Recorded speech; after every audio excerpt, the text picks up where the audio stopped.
Hi, I'm Jon Lieber, and this is U.S. Politics in a little over 60 seconds. Today's question: what role will the January 6 riots play in the midterm elections? This week, there was another round of primaries that continue to show good news for Republicans as they are looking to take over Congress in November's midterm elections. Although issues like gun control and abortion continue to take up some political space, inflation and the economy remain the number one issue for voters.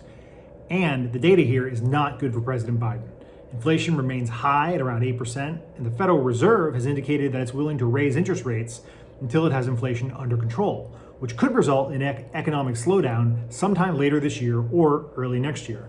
This is a big drag for President Biden, whose approval ratings remain low, and as a result, polls show a strong advantage for Republicans in the midterm elections. So far, this has showed up in primary turnout.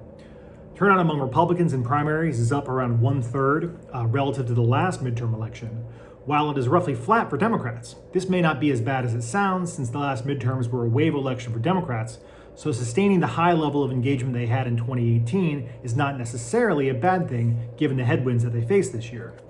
One thing Democrats are hoping to do is to turn the midterm election away from being a referendum on current President Joe Biden and keep the focus on former President Donald Trump, who remains the most popular person in the Republican Party and continues to play a role in Republican primaries.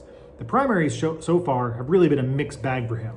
Several candidates he endorsed have come from behind to win, but few have managed to capture outright majorities of Republican electorate, and he's had several high-profile rebukes, including this week when across the country several more conservative Republican candidates failed to beat moderate Republicans in primaries in California and elsewhere. One of the tactics Democrats are using to keep the focus on Donald Trump is the January 6th Commission, which will kick off a series of hearings this week that will last until September, with a public hearing in prime time this Thursday. The commission is charged with investigating the attack on the Capitol that happened in the wake of the 2020 election. President Trump had a clear role in agitating the crowd that day, and some on the committee argued that his role in attempting to disrupt the transfer of power was a criminal act. The hearing organizers say they will be unearthing new facts about what went wrong last January, and they've been leaking for months information on President Trump's role in stoking the riots. The hearings will also focus on the role of outside organizer who planned the riots and on policing failures by Capitol and DC police that day. But there's a clear political undertone to all of this. Many of the facts unveiled at the hearing are already well known and will land in a very polarized atmosphere. This could change, but it seems like there's very little momentum for legislative reforms at the moment to prevent this from happening again. And building momentum would require a significant internal effort that has nothing to do with rallying the public, which is what these hearings are ostensibly about.